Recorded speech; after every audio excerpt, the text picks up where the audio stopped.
तो दोस्तों हम यहाँ पर मॉडल पेपर सॉल्व करने वाले हैं, जो कि आपके उत्कर्ष क्लासेज का ये आपका मॉडल पेपर है, जो कि मॉडल पेपर आपका 3 है। और इसके पहले 2 मॉडल पेपर आपके सॉल्व करा दिए हैं। चलिए, पहला क्वेश्चन आपके सामने दिया गया है कि अंतर्राष्ट्रीय तिथि रेखा किस जलसंधि से होकर जाती है। ऐसे क्वेश्चन आपको जरूर देखने को मिलते हैं। अब आप बताइएगा कि अंतर्राष्ट्रीय तिथि रेखा जो जाती है वो किस जलसंधि से होकर गुजरती है। यहाँ पर आंसर आपका क्या हो जाएगा। तो ऐसा क्वेश्चन आपको मिला था, यहाँ पर जो बेरिंग जलसंधि है ना, क्या है, अंतर्राष्ट्रीय तिथि रेखा बेरिंग जलसंधि से होकर गुजरती है, क्योंकि यह रेखा अटलांटिक महासागर और आपके सागर जो बेरिंग जलसंधि है प्रशांत महासागर के होकर बीच से निकलती है। तो यहाँ पर आंसर आपका डी हो जाएगा। आगे बढ़ते हैं, क्वेश्चन दिया गया है कि कैस्पियन सागर और झील निम्नलिखित में से कौन से देशों के साथ स्थित है। अर्थात जो कैस्पियन सागर है, कैस्पियन जो झील है, जो कि विश्व की सबसे बड़ी झील मानी जाती है ना, और ये खारे पानी की भी झील है, याद रखिएगा। यहाँ पर 52 की अगर बात करते हैं तो आपके देखिए कहाँ कहाँ पर होकर ये जाती है। इसके ऑप्शन कुछ इस प्रकार से आपके दिए गए हैं, तो थोड़ा सा इसे छोटा कर लेते हैं, तब आपको थोड़ा सा आपको ज्यादा दिखाई देंगे। देखो यहाँ पर जो आपका दिया गया है रूस, क्या है भाई, रूस में तो आपकी है ना, रूस में तो आपकी ये है। और इसके बाद आपके कहाँ पर, चीन में तो आपकी नहीं है भाई, चीन में है क्या, चीन में नहीं है। आपकी ईरान हो जाएगा, क्या हो जाएगा, ईरान, ईरान में भी आपकी नहीं है, ईरान में भी आपकी नहीं है, और इराक में भी नहीं है। तो आपका तुर्कमेनिस्तान, कजाकिस्तान है ना, और आपकी कौन हो जाएगा, अरब अजरबैजान। मतलब यहाँ पर देखिए रूस में है, तुर्कमेनिस्तान में 1 5 6 7, 1 3 भी आपका है, 3 आपकी ईरान में पड़ती है भाई। याद रखिए इसका ऑप्शन जो आपका है ये वाला, ये आपकी यहाँ भी पड़ती है, नोट कर लीजिएगा, ये पड़ती है आपके ईरान में पड़ती है। इसका ऑप्शन जो आपका सी वाला है, इसको नोट करिएगा, ऐसे स्क्रीनशॉट लीजिएगा, एक बार देखेंगे तो आपका सही हो जाएगा। ठीक है, एक बार स्क्रीनशॉट इसका ले लीजिए और इस प्रकार से इसे पढ़ लीजिएगा। ठीक है, क्लियर हो गया है। चलिए आगे बढ़ते हैं। क्वेश्चन आपसे अगला पूछा है, वायुमंडल की परत में वायुमंडल की किस परत में मौसमी घटनाएं होती हैं। मौसमी घटनाएं हमने बताया था वायुमंडल की 5 घटनाएं होती हैं, और हमने ट्रिक बताया था आई मोस्ट, क्या बताया था, आई मोस्ट बताया था, जो कि इंग्लिश में एग्जाम में इंग्लिश से आता है। क्या एग्जाम में जो आता है इंग्लिश में आता है, अर्थात यहाँ पर देखिए पहले क्षोभ मंडल जिसे ट्राइटोस्फीयर बोलते हैं, समताप मंडल यस हो जाएगा, और मध्य मंडल एमओ हो जाएगा, और आयनो मंडल मतलब आयन मंडल होता है आई से हो जाएगा। तो ये ट्रिक होती है, अगर आपके एग्जाम में अगर इंग्लिश से आप नहीं आता है तो अगर आई आता है तो आयनोस्फीयर, मध्य आता है तो यम हो जाएगा, एस आता है मतलब समताप, और क्षोभ मंडल होता है तो आपका टा हो जाएगा। तो यहाँ पर आंसर जो आपका बनेगा वो आपका नीचे वाली है, जहां पर होती है क्या, आपकी मौसमी घटनाएं होती है, ग्लोबल वार्मिंग होती है, तो आपकी यहीं पर आती है। तो ऑप्शन क्या बनेगा, यहाँ पर सी हो जाएगा। ठीक है, ठीक है। चलिए आगे बढ़ते हैं। क्वेश्चन आपसे दिया गया है, निम्नलिखित में से कौन सा कथन आपका असत्य दिया गया है, कौन सा कथन आपका असत्य दिया गया है 54 नंबर में। तो चलिए, पहला पॉइंट दिया है कि नर्मदा नदी सतपुड़ा व विंध्याचल पर्वतों के मध्य से होकर प्रभावित होती है। इसमें भी क्वेश्चन इस प्रकार से आपके दिए गए हैं। चलिए इसको चारों ऑप्शन देख लीजिएगा। कह रहे हैं यहाँ पर, अरे यार, अरे सही हो जाए भाई, चलो सही हो गया। यहाँ पर देखिए दिया गया है नर्मदा नदी सतपुड़ा और विंध्याचल पर्वतों के मध्य से होकर जाती है ना, जाती है मतलब ये सही दिया गया है। फिर दिया है पश्चिमी घाट की सर्वोच्च चोटी है अन्नायमुड़ी, जो कि अन्नामाली पहाड़ी की है ना, जो सर्वोच्च चोटी है अन्नायमुड़ी, ये अन्नामाली करके जो आपकी पहाड़ी उसकी चोटी है। फिर कह रहे हैं पश्चिमी घाट की तुलना में पूर्वी घाट आपका ऊंचा है। क्या ये सही है क्या भाई, कूट नहीं है इसमें, कूट नहीं है, ऐसे क्वेश्चन दिया गया है। तो देखो यहाँ पर जो तुक्का कह रहे हैं, तुक्का है तो आप ही बताइएगा, तुक्का न मारिए, हम आपको समझा दे रहे हैं। ये बताइएगा कि सारी नदियां जो आपकी हैं कहाँ जाती हैं, बंगाल की खाड़ी में जाती हैं। तो इसका मतलब ये वाला जो आपका भाग है ये कैसा है, ऊंचा है, ये वाला आपका खाली है, और इसमें आपका उल्टा दिया गया है ना, इसमें क्या है, ये उल्टा दिया गया है। तो यहाँ पर याद रखिए पश्चिमी घाट की तुलना में पूर्वी घाट ऊंचा नहीं है, पूर्वी घाट नीचा है। तो इसका कारण क्या हो जाएगा, आपका थर्ड नंबर इसका राइट हो जाएगा, थर्ड नंबर आपका गलत हो जाएगा। ठीक है, और यहीं पर जो चौथा दिया है कि पूर्वी घाट में स्थित महेंद्रगिरी पर्वत चोटी उड़ीसा राज्य में है, तो ये सही है, ये सही है और ये सही है, ये आपका गलत दिया गया था, समझ में आ गया होगा। चलिए आगे बढ़ते हैं। क्वेश्चन आपसे अगला पूछा गया है, रामगंगा नदी निम्नलिखित में से किस राष्ट्रीय पार्क से होकर गुजरती है। ये क्वेश्चन आपसे करंट अफेयर में भी पूछा जा सकता है, याद रखिएगा, मतलब करंट से रिलेटेड कोई क्वेश्चन आता है तो यहां से बन सकता है। तो देखिए आपका 55 का ऑप्शन इनमें से क्या हो जाएगा, 55 का ऑप्शन बनेगा आपका 4 नंबर जिम कार्बेट से। कहां से भाई, जिम कार्बेट राष्ट्रीय उद्यान से निकलती है। और आपको पता है कि 1935 में, कब, 1935 में, चलो हम फिर से लिख दें, देखिए इसका आंसर डी हो जाएगा। 1935 में इसको किस नाम से जानते थे, तो आपके हेली नेशनल पार्क के नाम से जानते थे। लेकिन वर्ष 1957 में, क्या 1957 में जिम कार्बेट राष्ट्रीय उद्यान के नाम से जाना गया। फिर क्या हुआ, 1973 में परिवर्तन आया, 1973 में बाघ रिजर्व इसे घोषित कर दिया गया था। ठीक है, तो इसके मध्य से होकर जाती है रामगंगा, क्या रामगंगा, तो ऑप्शन माने आपका डी नंबर। आगे बढ़ते हैं। क्वेश्चन आपसे अगला पूछा गया है, यहाँ पर आपसे अगला क्वेश्चन पूछा गया है आपसे कि निम्नलिखित में से कौन सी भारत में पुर्तगालियों की आरंभिक राजधानी रही थी। यहाँ पर जवाब देना है। चलिए क्वेश्चन कौन सा कंफर्म कंफर्म करना है, लास्ट में पूछ लीजिएगा, जो भी क्वेश्चन हो तो कंफर्म बाद में कर देंगे, ठीक है। चलिए यहाँ पर बताइएगा कि निम्नलिखित में से कौन सी भारत में पुर्तगालियों की आरंभिक राजधानी थी। 56 नंबर में 56 का ऑप्शन अगर हम बात करें तो आपका जवाब हो जाएगा कोचीन थी। क्या थी भाई? कोचीन। याद रखिएगा कि पुर्तगालियों की प्रारंभिक राजधानी जो थी वो कोचीन थी, जिसे नीनू डी कुन्हा ने बनाया था और बाद में 1530 में आपकी गोवा में ले गए थे। आपको याद आ गया होगा कि 1530 में नीनू डी कुन्हा ने बाद में स्थानांतरित कर दिया था, 1530 में गोवा स्थानांतरित किया था, ठीक है। इस कारण से ऑप्शन आपका डी नंबर आपका राइट हो जाएगा। आगे बढ़ते हैं, क्वेश्चन आपसे अगला पूछा गया है कि निम्नलिखित में से किसने हड़प नीति का प्रयोग किया। हड़प नीति तो आप लोग जानते होंगे, है ना। हड़प नीति जो कि लॉर्ड डलहौजी है, इसका ऑप्शन हो जाएगा क्या? डी नंबर इसका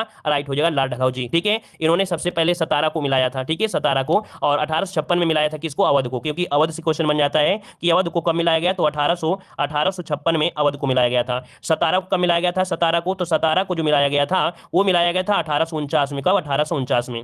आगे बढ़ते हैं, क्वेश्चन आपसे अगला पूछा गया है, नव बौद्धवादी के प्रतिपादक आपके कौन है? चलिए बताइएगा, नव बौद्धवादी के जो प्रतिपादक है वो आपके कौन है 58 नंबर में? तो ये आपके डॉक्टर भीमराव अंबेडकर। कौन है? डॉक्टर भीमराव अंबेडकर है। ऑप्शन क्या बनेगा यहाँ पर? बी नंबर राइट हो जाएगा, ठीक है। चलिए आगे बढ़ते हैं, क्वेश्चन आपसे अगला पूछा गया है कि निम्नलिखित में से भारतीय राष्ट्रीय कांग्रेस के किस अधिवेशन में बाल गंगाधर तिलक ने अभिव्यक्त किया था कि स्वराज्य मेरा जन्मसिद्ध अधिकार है और इसे मैं लेकर रहूंगा। ये कौन सा अधिवेशन था? तो ये अधिवेशन था लखनऊ अधिवेशन, जो कि 1916 में, याद रखिएगा, लखनऊ अधिवेशन 1916 में ये व्यक्त किया गया था। लोकमान्य जो बाल गंगाधर तिलक है, स्वराज्य मेरा जन्मसिद्ध अधिकार है और इसे मैं लेकर रहूंगा, ठीक है। चलिए आगे बढ़ते हैं, क्वेश्चन आपसे अगला पूछा गया है कि संविधान में संशोधन की प्रक्रिया का उल्लेख कौन से अनुच्छेद में है? तो संशोधन आप किसके तहत कर सकते हैं? आपकी यूपीएससी एग्जाम का सबसे बेस्ट क्वेश्चन आपका यही था, रहा है, बहुत बार क्वेश्चन आया था।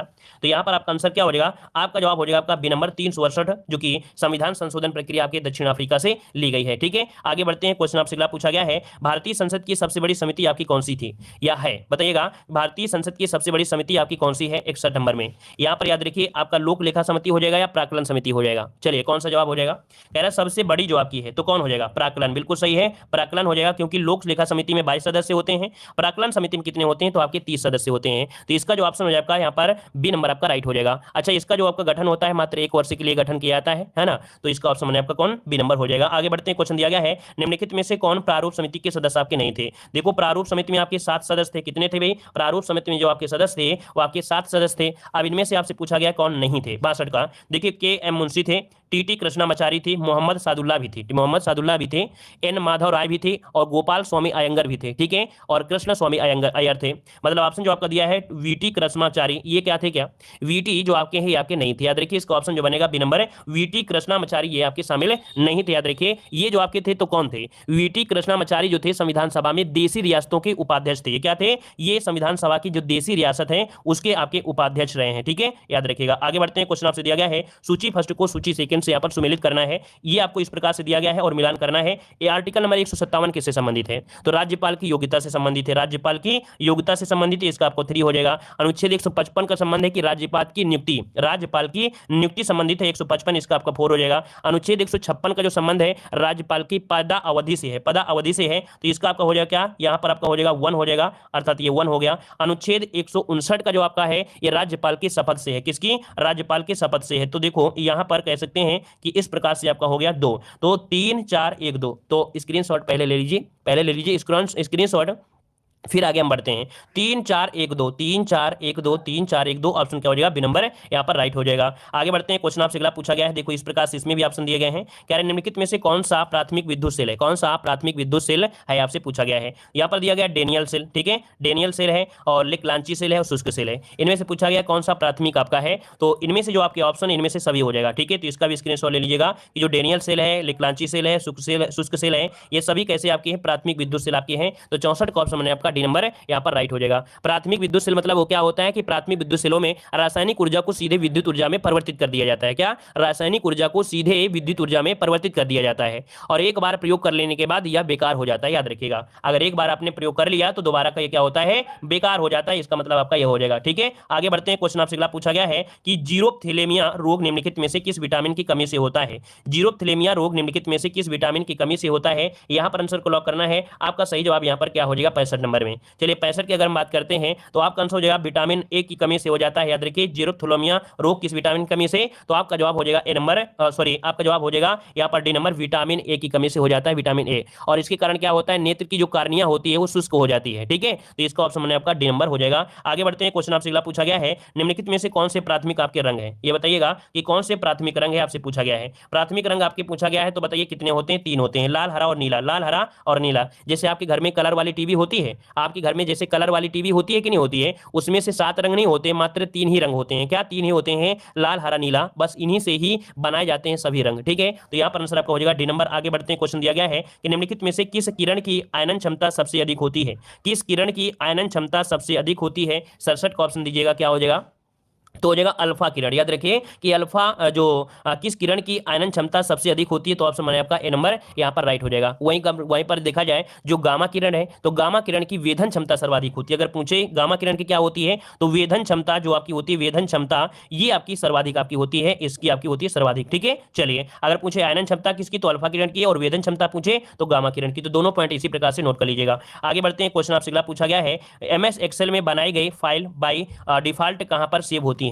अर्थात अगर आप लोग MS एक्सेल में फाइल बना रहे हैं तो जो फाइल बाय डिफॉल्ट होता है ये सेव कहां पर होती हैं, 68 वाले में, तो ऑप्शन हो जाएगा आपका ए नंबर हो जाएगा माई डॉक्यूमेंट्स में। आपने देखा होगा कि ये जो सेव होती हैं माई डॉक्यूमेंट्स में सेव होती हैं, तो इसका ऑप्शन क्या हो जाएगा, ए नंबर आपका राइट हो जाएगा। आगे बढ़ते हैं, क्वेश्चन आपसे दिया गया है, MS पावर पॉइंट में नई स्लाइड को प्रविष्ट के लिए शॉर्ट की आपकी कौन सी होती है। अगर MS पावर पॉइंट आप चला रहे हैं और अगर नई स्लाइड को आपको बनाना है तो आप कौन सी शॉर्ट की को यूज करेंगे, कौन सी शॉर्ट की हो जाएगी, तो ये होती है कंट्रोल M। क्या होती है, कंट्रोल M का प्रयोग करेंगे तो नई स्लाइड प्रविष्ट हो जाएगी। अच्छा, कंट्रोल O जो होता है इसका कार्य क्या होता है, फाइल खोलने के लिए, क्या फाइल खोलने के लिए होता है। कंट्रोल N से क्या होता है, कंट्रोल N से नई प्रेजेंटेशन अगर आपको तैयार करना है, नया प्रेजेंटेशन अगर तैयार करना है तो कंट्रोल N कर दीजिएगा, आंसर आपको हो जाएगा। ठीक है, आगे बढ़ते हैं, क्वेश्चन आपसे दिया गया है कि जो प्रिंटर छपाई करते समय अक्षर के आकार में स्याही को फुहारने के रूप में फेंकता है जिसे अक्षर प्रिंट होते हैं उसे क्या कहते हैं। मतलब प्रिंट के समय जो आपकी स्याही निकलती है फुहार के माध्यम से, है ना, तो इसे कहते क्या है, तो इसे कहते हैं इंक जेट प्रिंटर। क्या बोलते हैं, इंक जेट प्रिंटर बोलते हैं। तो आपका ऑप्शन हो जाएगा आपका यहाँ पर बी नंबर आपका राइट हो जाएगा। या प्रिंटर नॉन इंपैक्ट प्रिंटर आपका होता है। ठीक है, तो इसका ऑप्शन हो जाएगा आपका बी नंबर राइट हो जाएगा। जो भी क्वेश्चन आपको कठिन लगे उसको नोट जरूर करिएगा। अगला क्वेश्चन आपसे दिया गया है, कह रहा आपसे अमृत ग्रैंड चैलेंज प्रोग्राम जन केयर का संबंध किस मंत्रालय से है। अमृत ग्रैंड चैलेंज प्रोग्राम जो कि नाम क्या है, जन केयर है, इसका जो संबंध है किस मंत्रालय से है। इसका मंत्रालय है आपका विज्ञान एवं प्रौद्योगिकी मंत्रालय है। ठीक है, अब आप लोग गलती मत करिएगा, है ना, क्योंकि करंट अफेयर के आपके क्वेश्चन आपके संबंधित है। तो यहाँ पर आंसर आपका हो जाएगा डी नंबर कि जन केयर जो संबंधित है वो आपके विज्ञान और प्रौद्योगिकी मंत्रालय से है, ऑप्शन डी हो जाएगा। अगला क्वेश्चन दिया गया है कि हाल ही में भारत के 71वें ग्रैंड मास्टर आपके कौन, तो यहाँ पर 71वें ग्रैंड मास्टर आपके कौन से हैं, तो यहाँ पर आंसर आपका हो जाएगा बी नंबर, ये है संकल्प गुप्ता। क्या बनेगा यहाँ पर जो जवाब है 72 का वो बी हो जाएगा, संकल्प गुप्ता। याद रखिए संकल्प गुप्ता है। ठीक है, बी नंबर आपका यहाँ पर राइट हो जाएगा। आगे बढ़ते हैं, क्वेश्चन आपसे दिया गया है कि स्वच्छ भारत मिशन 2.0 शहरी का जो लक्ष्य क्या है। स्वच्छ भारत मिशन 2.0 इसमें से शहरी का जो लक्ष्य है क्या रखा गया है, तो इसमें रखा गया है कचरा मुक्त शहर। क्या, कचरा मुक्त शहर। इसका ऑप्शन क्या हो जाएगा, यहाँ पर बी नंबर हो जाएगा, कचरा मुक्त शहर हो जाएगा। ठीक है, चलिए आगे बढ़ते हैं, क्वेश्चन आपसे अगला पूछा गया है, कह रहा है बेरोजगारी के किस रूप में रोजगार क्या दिया है, रोजगाररत लोगों की सीमांत उत्पादकता शून्य होती है। कह रहा है बेरोजगारी के किस रूप में रोजगाररत लोगों की जो सीमांत उत्पादकता होती है वो आपकी शून्य हो जाती है। ये होती है जब आपकी अदृश्य या प्रच्छन्न बेरोजगारी होती है। क्या, अदृश्य या प्रच्छन्न बेरोजगारी होती है। हमने आपको बहुत बार बताया है कि मान लो आपके परिवार में अगर 7 लोग हैं और अगर काम खेत में काम हो 4 लोगों को, तो घर के पिताजी कहते हैं बेटा तुम भी चलो, बेटा तुम भी चलो। तो जो 3 लोग थे वो 3 लोग नहीं थे, यहाँ पर होना नहीं चाहिए, लेकिन 3 लोगों को जबरदस्ती बुला लिया गया। तो वो चीज क्या हुआ, 3 लोगों का जो पैसा था वो फालतू गया कि नहीं हुआ, तो ये होता है अदृश्य होता है, अर्थात यहाँ पर अदृश्य या प्रच्छन्न बेरोजगारी इसे कहा जाता है। ठीक है, चलिए आगे बढ़ते हैं, क्वेश्चन आपसे अगला पूछा गया है कि प्रधानमंत्री शहरी आवास योजना में केंद्र व राज्य सरकार की क्रमशः कितने प्रतिशत की भागीदारी है। तो ये क्वेश्चन आपका बन सकता है। याद रखिए 75 नंबर क्वेश्चन है, इसको नोट कर लीजिएगा। ये क्वेश्चन आपका बन सकता है क्योंकि इसका उद्देश्य है 2022 तक सभी को आवास देना। क्या, 2022 तक सभी को आवास देना ये उद्देश्य रखा गया था। तो ये जो ऑप्शन बनेगा आपका डी नंबर हो जाएगा, 60 और 40 का अनुपात है। क्या, 60 और 40 अनुपात है, क्योंकि यहाँ पर दिया है केंद्र और राज्य सरकार की क्रमशः दिया गया है, वो भी शहरी आवास में। तो ऑप्शन आपका बनेगा डी नंबर आपका राइट हो जाएगा, डी नंबर। ठीक है, चलिए और इसके बाद यहाँ पर आगे, अच्छा ये जो योजना आपकी आई थी पीएम शहरी आवास योजना, ये 25 जून 2015, कब, 25 जून 2015 को ये आपकी योजना आपकी आई थी। ठीक है, चलिए आगे बढ़ते हैं, क्वेश्चन आपसे दिया गया है कि उत्तर प्रदेश में कृषि विभाग की स्थापना कब की गई थी। ये क्वेश्चन देखो बार बार आपको मिल रहा है, हमने बता दिया है कि इस क्वेश्चन को जरूर पढ़ के जाइएगा। यहाँ पर दिया गया है आपसे, कह रहा है आपसे उत्तर प्रदेश में कृषि विभाग की स्थापना कब की गई थी। उत्तर प्रदेश में कृषि विभाग की स्थापना कब की गई? भाई आप लोग कमेंट बहुत कम दे रहे हैं, क्या बात है? आप लोग कमेंट बहुत कम कर रहे हैं, आप बताइएगा। कमेंट आप बहुत कम कर रहे हैं, क्या बात है? चलिए, थोड़ा सभी लोग कमेंट करिएगा। 76 नंबर में तो हमको मजा आएगा, ऐसा लगेगा। तो आप लोग तो लग रहा है बिल्कुल डर गए वैसे पेपर को देखकर। चलिए, इसका ऑप्शन हो जाएगा 1 मई 1920 को। क्या 1 मई 1920 को हुआ था? याद रखिए, यहाँ पर जो ऑप्शन बनेगा वो आपका ए नंबर राइट हो जाएगा। आगे बढ़ते हैं, क्वेश्चन आपसे अगला पूछा गया है, कह रहे उत्तर प्रदेश को कितने कृषि जलवायु प्रदेशों में बांटा गया है? उत्तर प्रदेश को कितने कृषि जलवायु प्रदेशों में बनाया गया है? यूपी जीके में आपने भाई पढ़ा होगा, इतनी बार पढ़ा होगा। यहाँ पर आंसर क्या हो जाए? बी नंबर आपका हो जाएगा। आज ही हमने आपको जो उत्तर प्रदेश की क्लास दिया था वहां पर आपको पूरा पूरा हमने दिखाया भी था ना, तो ऑप्शन क्या हो जाए? बी नंबर आपका राइट हो जाएगा। अगला क्वेश्चन दिया गया है, सूची फर्स्ट को सूची सेकंड से सुमेलित करना है। तो भैया यहाँ पर देखो इस प्रकार से दिया गया है, जो बृहत जोत होते हैं, लघु जोत होते हैं, ये क्वेश्चन नोट कर लीजिएगा पूरी तरीके से। हम आपको मिलान कर दे रहे हैं, शायद इस प्रकार से दिया गया है, लेकिन हम आपको यहीं पर मिलान कर देंगे ताकि इसी को इसी प्रकार से नोट करिएगा। देखो, सीमांत जोत किसे कहते हैं? जिनके पास 1 हेक्टेयर से कम होता है, जिनके पास 1 हेक्टेयर से कम होता है उसे सीमांत जोत कहते हैं। मतलब 1 हेक्टेयर से कम, मतलब इसका तो आपका यही हो गया, मतलब 1 हो गया। लघु जोत किसे कहा जाता है? जिसके पास 1 या 2 हेक्टेयर होता है उसे लघु जोत कहते हैं। 1 या 2 हेक्टेयर होता है, इसका मतलब आपका इसका आपका हो जाएगा 2 हो जाएगा। और मध्य जोत किसे कहते हैं? जिसके पास 4 से 10 होता है, तो ये इसका आपका हो जाएगा 3 हो जाएगा। बृहत जोत किसे कहते हैं? जिसके पास 10 हेक्टेयर इससे अधिक होती है उसे हम बृहत जोत कहते हैं, इसका आपका 4 हो जाएगा। मतलब कि आपको कोई मेहनत करने की जरूरत नहीं पड़ी है, पूरा जो ऑप्शन रहा है वो बिल्कुल तरीके से आपका मैच हो गया है। मतलब 1 2 3 4 आपका हो जाएगा, 1 2 3 4 जो कि ऑप्शन बन गया, ए नंबर आपका राइट हो जाएगा। ठीक है, चलिए आगे बढ़ते हैं। क्वेश्चन दिया गया है, यहाँ पर देखिए बजट में दिया गया है कुछ योजनाएं हैं और उन योजनाओं में कितने रुपए आपको देना है। तो देखो इस प्रकार से आपको है, हम आपको इस प्रकार से इसका भी मिलान कर दे रहे हैं, तो इसको भी स्क्रीनशॉट आप लोग ले लीजिएगा। चलिए थोड़ा सा और हम आपको कर दे रहे हैं। चलिए, चारों ऑप्शन आपको दिखना चाहिए क्योंकि आपको पढ़ना है ये पॉइंट, देखिएगा। छोटा और कर दें हल्का सा। चलिए देखिए, यहाँ पर जो मुख्यमंत्री कन्या सुमंगला योजना है, मुख्यमंत्री कन्या सुमंगला योजना के तहत 1200 रुपए, कितने? 1200 रुपए। तो इसका मतलब क्या हो जाएगा? ये आपका 4 है। ठीक है, मुख्यमंत्री युवा स्वरोजगार योजना में, यहाँ पर मुख्यमंत्री युवा स्वरोजगार योजना में आपके 100 रुपए हैं, तो इसका आपका हो जाएगा 100 रुपए, मतलब आपका 3rd हो जाएगा। और प्रधानमंत्री आवास योजना, प्रधानमंत्री आवास योजना जो कि ग्रामीण के लिए है, तो आपका हो जाएगा 7000। इसमें क्या हो जाएगा? 7000, इसका मतलब आपका 2 हो जाएगा। वृद्धावस्था किसान पेंशन, ये आपका 31 रुपए, कितना है? 31 रुपए, तो इसका आपका 1 हो जाएगा। तो इस प्रकार से इसका चुनाव लीजिएगा, 4 3 2 1, क्या बनेगा? 4 3 2 1 इसका बनेगा। ये कैसे में है? करोड़ रुपए हैं, याद रखिए। ये जो आपके हैं ये करोड़ रुपए में है, याद रखिएगा। और ये ऐसे नहीं कि 1 रुपया 2 रुपया, मतलब ये हुआ कि मुख्यमंत्री कन्या सुमंगला योजना में ये जो आपके हैं 1200 करोड़ रुपए ये रखा गया है, जो बजट रहा है उसके बारे में दिया गया है। ठीक है, ये जो राशि है वह पूरी करोड़ में है, रुपया में नहीं है कि 1 2 रुपया 3 रुपया में होकर रखी हो। ठीक है, क्लियर है? तो ये नोट कर लीजिए, 4 3 2 1, 4 3 2 1, जो कि ऑप्शन क्या हो जाएगा? यहाँ पर ए नंबर इसका राइट हो जाएगा। आगे बढ़ते हैं, क्वेश्चन आपसे दिया गया है, कह रहा आपसे निम्नलिखित में से उन सभी बच्चों की मदद की जाएगी जिनके माता पिता की मृत्यु हो गई है, कोरोना के कारण हो गई है। तो इसके लिए एक योजना चलाई गई है, आपको बताना है। यहाँ पर 80 का ऑप्शन क्या हो जाएगा? तो यहाँ पर मुख्यमंत्री ने चलाया था क्या? उत्तर प्रदेश मुख्यमंत्री बाल सेवा योजना चलाया है। ये उत्तर प्रदेश सरकार ने चलाया था कि जो बच्चे जिनके माता पिता क्या हो गए हैं, कोरोना से मृत्यु हो गया है, तो उनकी देखरेख के लिए है। तो उत्तर प्रदेश मुख्यमंत्री बाल सेवा योजना, ऑप्शन में आपका ए नंबर हो जाएगा। आगे बढ़ते हैं, क्वेश्चन आपसे दिया है, सूची फर्स्ट को सूची सेकंड से यहाँ पर आपको सुमेलित करना है। सूची फर्स्ट को सूची सेकंड से यहाँ पर सुमेलित करना है। तो यहाँ पर देखो इस प्रकार से इसमें भी दिया गया है। चलिए देखो, हम आपको मिलान कर देते हैं इसमें से कि मुख्यमंत्री सौर ऊर्जा, मुख्यमंत्री सौर ऊर्जा स्वरोजगार योजना, तो इसका आपको हो जाएगा, ये उत्तराखंड की है, यहाँ पर आपका 2 बनेगा।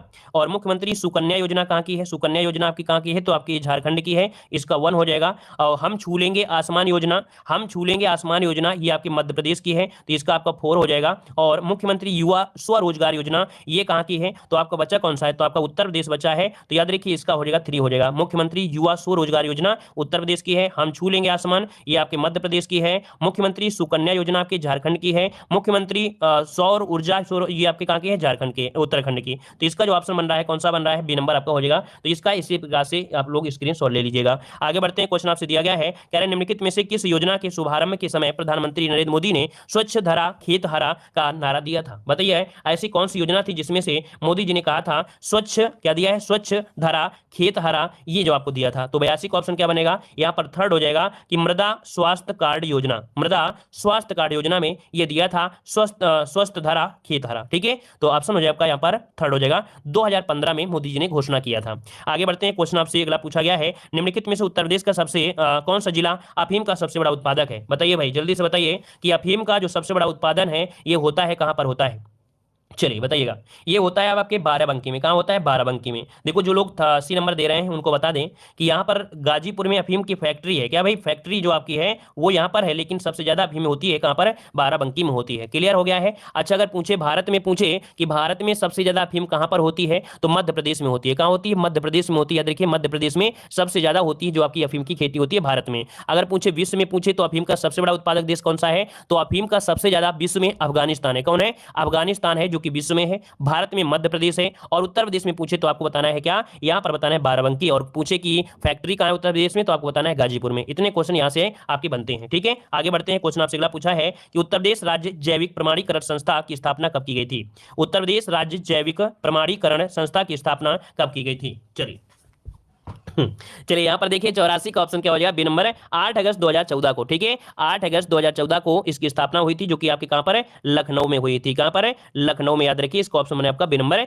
राइट हो जाएगा। आगे बढ़ते हैं। क्वेश्चन आपसे दिया गया है कि भूमि व्यवस्था लागू करने का काम किया जाता है। भूमि व्यवस्था लागू करने का काम किया जाता है 85 नंबर में। अगर आपने हमारी पीडीएफ परिचित किया होगा तो आपको हमने अनुभाग पढ़ाया है। स्टार्टिंग में अनुभाग आपको बताया भी था कि जो राजस्व अनुभाग नंबर आपका ए है ना, 1 है, उसके द्वारा यहाँ पर भूमि व्यवस्था लागू करने का यहाँ पर काम किया जाता है। याद रखिए, तो ऑप्शन क्या बनेगा? यहाँ पर आपका 1 हो जाएगा। ठीक है, अच्छा, जो अनुभाग जो आपका 2 है, अनुभाग जो 2 है, इसका काम क्या होता है? तो इसका काम होता है ग्राम पंचायत में जो निहित भूमि है और अन्य संपत्तियों से संबंधित जो भी कार्य होते हैं वो आपके भाग नंबर 2 में होते हैं। आगे बढ़ते हैं। क्वेश्चन आपसे दिया गया है कि निम्नलिखित में से कौन से प्रमाण पत्र राजस्व विभाग के द्वारा जारी किए जाते हैं? तो राजस्व विभाग के द्वारा जो जारी किए जाते हैं वो आपके निवास प्रमाण पत्र, जाति प्रमाण पत्र, आय प्रमाण पत्र। ठीक है, निवास प्रमाण पत्र, जाति प्रमाण पत्र, आय प्रमाण पत्र, किसान बही। क्या? किसान बही। ये भी कहां से होते हैं? तो आप इसी से होते हैं। तो आपका आंसर क्या हो जाएगा? डी नंबर हो जाएगा। तो यहाँ पर नोट कर लीजिएगा किसान बही। ठीक है, क्या नोट करेंगे आप लोग? किसान बही भी जो होती है ये भी इसी के अंतर्गत आपका आ जाता है। ठीक है, तो इस प्रकार से हो गया डी नंबर। आगे बढ़ते हैं। क्वेश्चन आपसे अगला पूछा गया है, उत्तर प्रदेश में कितने प्रकार के नगर निकाय गठित किए गए हैं? उत्तर प्रदेश में कितने प्रकार के नगर निकाय गठित किए जाते हैं? गठित किए जाते हैं, ये पूछा गया है। तो देखिए यहाँ पर आपके होते हैं 3 प्रकार के। 3 प्रकार के मतलब एक होता है नगर निगम। क्या होता है भाई? एक होता है नगर निगम, होता है नगर निगम, आप तो लोग जानते होंगे। नगर निगम हो गया, नगर निगम हो गया। ठीक है, नगर निगम आपका हो गया इसके अंतर्गत। और इसके बाद दूसरा होता है क्या? नगर पालिका होती है। क्या होती है? नगर पालिका होती है, नगर पालिका होती है। और तीसरा क्या होती है? नगर पंचायत होती है। क्या होती है? नगर पंचायत होती है, पंचायत, नगर पंचायत। तो इस प्रकार से 3 प्रकार की होती हैं। आगे बढ़ते हैं। क्वेश्चन आपसे अगला पूछा गया है कि उत्तराखंड के निर्माण से पहले उत्तर प्रदेश विधान परिषद के सदस्यों की जो कुल संख्या थी वो आपकी कितनी थी? जब उत्तराखंड का निर्माण नहीं हुआ था। कब हुआ था? 9 नवंबर। ठीक है, कब हुआ था? 9 नवंबर सन 2000 को उत्तराखंड का गठन हुआ था। तो उस समय उसके पहले जो आपकी सीटें थी वो आपकी 108 थी। कितनी थी? यहाँ पर ऑप्शन बनेगा 108 थी। लेकिन इसके बाद कितनी बची हैं? इसके बाद बची हैं आपकी 100 हो गई हैं, है ना। तो इसका आंसर क्या बनेगा? आपका बी नंबर आपका हो जाएगा।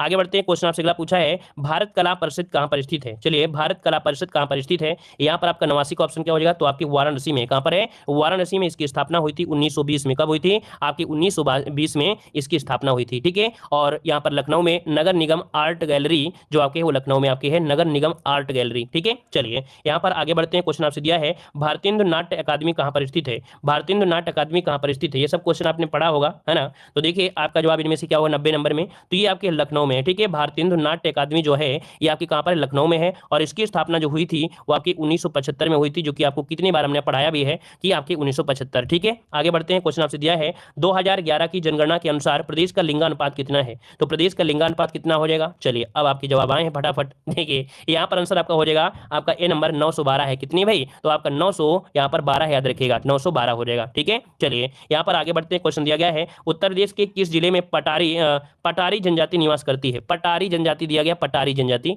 जब आपको कुछ ना मिले ना, जब आपको कुछ ना मिले तो आपको आंसर सोनभद्र लगा देना है, क्योंकि सबसे ज्यादा जनजाति यहीं पर आपकी आती है। जब कुछ ना मिले, तुक्का मारना हो तो आपको यही तुक्का मार दीजिएगा। ठीक है, चलिए, क्योंकि यहाँ पर परवा, पनिका आदि जनजाति पाई जाती हैं। अगला क्वेश्चन आपसे दिया गया है, निम्नलिखित में से कौन सा एक भूमि सुधार के अंतर्गत आपका नहीं आता है? तो भूमि सुधार के अंतर्गत आपका नहीं आता है, नहीं आता है। तो देखिए यहाँ पर आपका चकबंदी हो गई, सहकारी खेती हो गई, काश्तकारी सुधार हो गया, लेकिन टपक सिंचाई, ये टपक सिंचाई भाई भूमि सुधार के अंतर्गत अब नहीं आता है। ये तो सिंचाई की एक नवीन प्रणाली है ना, ये सिंचाई की क्या है? एक नवीन प्रणाली है, जैसे बागों वगैरह में आसानी से ये सिंचाई की जाती है, पानी जो होता है बूंद बूंद के रूप में पौधे की जड़ तक पहुंच जाता है। तो ये आपका बी हो जाएगा। अगला क्वेश्चन आपसे दिया गया है, सूची फर्स्ट को सूची सेकंड से सुमेलित करना है। ये जो हम आपको बता रहे हैं अनुभाग, ये क्वेश्चन एक अनुभाग से अगर पूछा जाएगा तो यही आपका क्वेश्चन आ जाएगा। तो देख लीजिए, इसका मिलान कर लीजिए। हम आपको इसका स्क्रीनशॉट आपको लेना है, तो इसीलिए हम ऐसा बना दें कि आप उसका स्क्रीनशॉट लगा के एक दिन के रख सकते हैं। चलिए यहाँ पर देखिए और कोई है? चलिए यहाँ पर आपकी कानून गो भी है, तो चलिए कानून गो को भी ले लेते हैं, इत्यादि जो आपके हैं इसमें से। चलिए चलिए, राजस्व अनुभाग जो आपका 6 है, थोड़ा क्वालिटी बढ़ा लीजिएगा, ठीक है। राजस्व अनुभाग जो 6 है, ये क्या होता है, राजस्व परिषद के पदों का सृजन करता है, ठीक है। राजस्व परिषद के पदों का सृजन करता है, मतलब इसका क्या हो जाएगा, ए आपका इसका 1 हो जाएगा, ठीक है, इसका आपका 1 हो गया। और राजस्व अनुभाग जो 7 है, ये क्या करता है, राजस्व अनुभाग जो 7 है, ये भू राजस्व नहर, क्या भू राजस्व नहर वो होता है, तो इसका मतलब इसका 1 है, तो इसका आपका 2 हो गया। और राजस्व अनुभाग जो 8 है, ये क्या है, तो चकबंदी से, तो इसका चकबंदी हो जाएगा। और राजस्व अनुभाग जो 9 है, उसमें तहसीलदार, नायब तहसीलदार, कानूनगो, राजस्व निरीक्षक, लेखपाल इत्यादि के कार्य जो है, क्या कार्य जो होते हैं वो इसमें होते हैं। मतलब ये भी आपको जो दिया है बिल्कुल क्रम से 1 2 3 4 दिया है, तो भैया इसका स्क्रीनशॉट लीजिएगा। क्वेश्चन अगर बनेगा तो यहीं से बनेगा आपका अनुभाग 1, अनुभाग 2, अनुभाग 6, अनुभाग 7, अनुभाग 8, अनुभाग 9, इन्हीं से आपको बनेगा, याद रखिएगा, ठीक है। इसी से ज्यादा, इससे ज्यादा नहीं बनेंगे। अगला क्वेश्चन आपसे यहाँ पर दिया गया है, यहाँ पर क्वेश्चन दिया गया है, उत्तर प्रदेश में पंचायतों की त्रिस्तरीय प्रणाली जो लागू हुई थी, ये आपकी कब लागू हुई थी, 95 में। तो देखिए भाई, अगर 95 की बात करते हैं तो आपकी पंचायत त्रिस्तरीय व्यवस्था पूछा गया है ना, बलवंत राय मेहता समिति की सिफारिश पर आपकी की गई थी, जो कि आपके जवाब हो जाएगा कौन सा, यहाँ पर आपका जवाब हो जाएगा डी 1981-82, क्या 1981-82। ये क्वेश्चन में कुछ डाउट लग रहा है 81-82 में। देखो एक अधिनियम बना था, हम आपको बताते हैं, एक अधिनियम आया था 1961, क्या आया था, 1961 आपका अधिनियम आया था, तो उसके तहत आपका क्रियान्वित की गई थी, उसके तहत आपकी क्रियान्वित की गई थी। तो यहाँ पर 61-62 में त्रिस्तरीय हुई थी भाई। देखो यहाँ पर आंसर ये वाला आपका नहीं सही है, इसका आंसर आपका थर्ड वाला होगा। ये क्वेश्चन जो आपका दिया है, इसमें से आप लोग सुधार कर लीजिएगा जिसके पास हो। तो इसका ऑप्शन डी नंबर नहीं है, इसका ऑप्शन सी नंबर आपका होगा, ठीक है। तो सुधार आप लोग कर लीजिएगा। 95 का ऑप्शन जो आपका होगा वो आपका सी वाला आपका होगा, इसका सुधार कर लीजिएगा सब लोग, ठीक है, जिन लोगों ने आपका लिया हो, जिनके पास प्रैक्टिस सेट हो, क्योंकि 61 और 62 में आपकी लागू की गई थी, ठीक है। तो इसका बन जाएगा थर्ड नंबर। चलिए आगे बढ़ते हैं। क्वेश्चन आपसे अगला पूछा गया है, आदर्श नगर पंचायत योजना के लाभ से कौन से सुधार आएगा या सुधार आएंगे। अर्थात यहाँ पर एक योजना है आदर्श नगर पंचायत योजना, आदर्श नगर पंचायत योजना के लाभ से क्या सुधार हो सकते हैं, ये पूछा गया है। तो देखिए यहाँ पर जो आपके क्वेश्चन है कुल इस प्रकार से हैं, उपयुक्त सभी इसका आंसर होगा। तो देखिए पहला पॉइंट दिया है कि ग्रामीण लोगों के जीवन में भी सुधार आएगा, प्राकृतिक संसाधनों में भी सुधार आएगा, भविष्य में कई योजनाओं का विस्तार भी होगा। तो इसका जो आंसर है आपको क्या हो जाएगा, डी हो जाएगा। तो इसको पहले नोट कर लीजिएगा, आदर्श नगर पंचायत योजना से ये जो जितने भी दिए गए हैं सभी को लाभ मिलेगा, अर्थात ऑप्शन आपका डी हो जाएगा। आगे बढ़ते हैं। क्वेश्चन दिया गया है, उत्तर प्रदेश सहकारी बैंक की स्थापना कब हुई थी, उत्तर प्रदेश सहकारी बैंक की स्थापना कब हुई थी। 97 का ऑप्शन हो जाएगा आपके 1944 में। कब, 1944 में इसकी स्थापना की गई थी, याद रखिएगा। ये क्या है, तो ये बैंक सहकारी ऋण संस्थाओं का प्रदेश में सबसे शीर्ष बैंक आपका होता है, ठीक है। और राज्य सरकार के अतिरिक्त 50 जिला सहकारी बैंक में और 9 शीर्ष सहकारी बैंक भी इसकी संस्थाएं हैं। तो इसका ऑप्शन हो जाएगा थर्ड नंबर। अगला क्वेश्चन दिया गया है कि ग्राम संरचना की सोपानिक इकाई के क्रम में निम्नलिखित में से किसका उल्लेख ऋग्वेद में नहीं किया गया है। अर्थात इनमें से कह रहा है कि आपके ऋग्वेद में जो उल्लेख नहीं हुआ है वो किसका उल्लेख नहीं हुआ है। तो ऋग्वेद में ग्राम मिलता है, विश्व मिलता है और जन मिलता है, लेकिन राज्य का उल्लेख ये आपके ऋग्वेद में आपका नहीं दिया गया है, ठीक है ना। तो इस प्रकार से ऑप्शन हो जाएगा डी नंबर। अगला क्वेश्चन दिया गया है कि ग्राम जल एवं स्वच्छता समिति के गठन में कितने सदस्य होते हैं। ग्राम जल एवं स्वच्छता समिति के गठन में कितने सदस्य होते हैं, कितने सदस्य होते हैं, तो 6 से लेके 12 होते हैं। कितने, 6 से लेके 12 होते हैं, याद रखिएगा, ठीक है। इसका ऑप्शन बनेगा डी नंबर। तो इस क्वेश्चन को भी आप लोग नोट कर लीजिएगा। अगला क्वेश्चन आपसे दिया गया है कि 2011 की जनगणना के अनुसार कौन सा स्थान ग्रामीण क्षेत्र के श्रेणी में आता है, ग्रामीण क्षेत्र की श्रेणी में आता है। तो देखो ग्रामीण क्षेत्र का श्रेणी यहाँ पर कहा जाएगा कौन सा, यहाँ पर देखिए कि जिसकी आबादी 500 से कम हो, जिसकी आबादी 500 से कम हो, है ना, उसे हम लोग ग्रामीण क्षेत्र कहेंगे, ठीक है। और जिसके कामकाजी पुरुषों की संख्या 25% से खेती बाड़ी में काम लगा हो तो उसे हम लोग यहाँ पर ग्रामीण कहेंगे। मतलब इसका पहला पॉइंट सही है और आपका तीसरा सही दिया है।